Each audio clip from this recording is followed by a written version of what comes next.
താരമണ്ഡലമായ വയനാട്ടിലെ NDA സ്ഥാനാർത്ഥി BJPയുടെ സംസ്ഥാന അധ്യക്ഷൻ കെ സുരേന്ദ്രൻ വിഷുദിനത്തിൽ നമ്മോടൊപ്പം ചേരുകയാണ്. സാധാരണഗതിയിൽ ഈ വിഷു ആഘോഷങ്ങളൊക്കെ എങ്ങനെയാണ് നടക്കാറ്?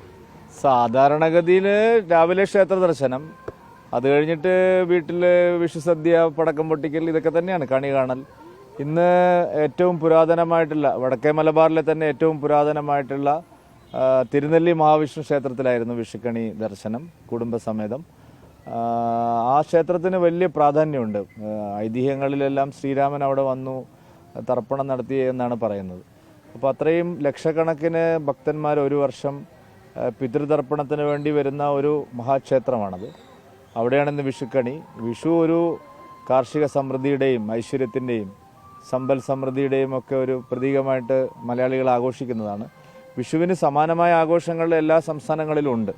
ഒരു കർഷകരുടെ ഒരു ആഘോഷമാണ്. വയനാടിന് ഇത് വളരെ പ്രത്യേകതയുള്ള ഒരു ആഘോഷമാണ്. കൃഷിക്കാരും കർഷക തൊഴിലാളികളും കുടിയേറ്റ കർഷകരും ഒക്കെ ധാരാളമായിട്ടുള്ള ഒരു മണ്ഡലം എന്നുള്ള നിലയിൽ മാത്രമല്ല, ഗോത്ര സമൂഹം, ആദിവാസി ഗോത്ര വിഭാഗങ്ങൾ ഏറ്റവും കൂടുതൽ ആഘോഷിക്കുന്ന ഒരു ഉത്സവമാണ് വിഷു. അതുകൊണ്ട് എല്ലാ മലയാളികൾക്കും ഞാൻ പ്രത്യേകമായിട്ടുള്ള വിഷു ആശംസകൾ നേരുകയാണ്. പുതുവർഷം വയനാടിൻ്റെ ദുരിതങ്ങളൊക്കെ മാറി, കേരളത്തിൻ്റെ ദുരിതങ്ങളൊക്കെ മാറി ഐശ്വര്യവും സമൃദ്ധിയും സമ്പത്തും സന്തോഷവും എല്ലാവർക്കും ഉണ്ടാവട്ടെ എന്ന് പ്രാർത്ഥിക്കുകയാണ്. ഇന്ന് പ്രചാരണത്തിന് അവധിയാണോ? എങ്ങനെയാണ് കാര്യങ്ങൾ? ഇന്നിനിയിപ്പോൾ നാളെ പ്രധാനമന്ത്രി വരുന്നതുമായി ബന്ധപ്പെട്ട് വീട്ടിൽ പോയി വിഷുസദ്യ ഉണ്ടിട്ട് തിരിച്ച് ഇന്ന് തിരുവനന്തപുരത്തേക്ക് പോകും.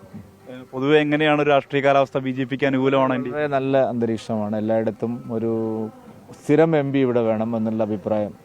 മണ്ഡലത്തിന് സ്വന്തമായ ഒരു ജനപ്രതിനിധി വേണം.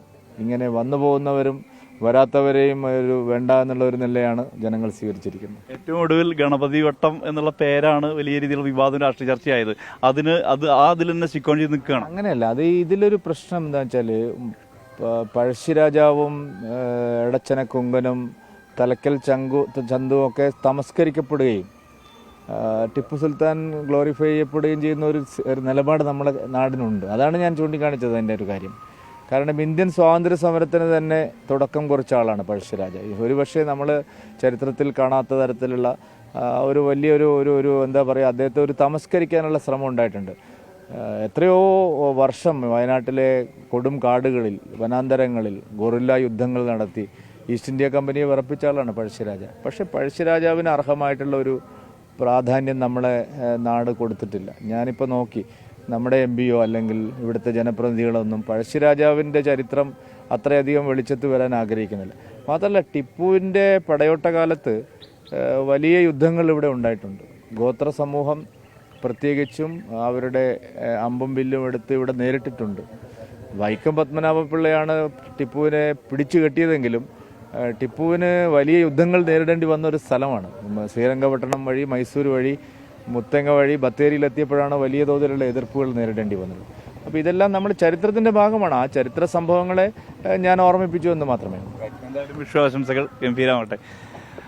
കെ സുരേന്ദ്രനാണ് പ്രതികരിച്ചത്. മനു ദാമോദരനൊപ്പം സുർജിത് അയ്യപ്പത്ത്, 24 വയനാട്.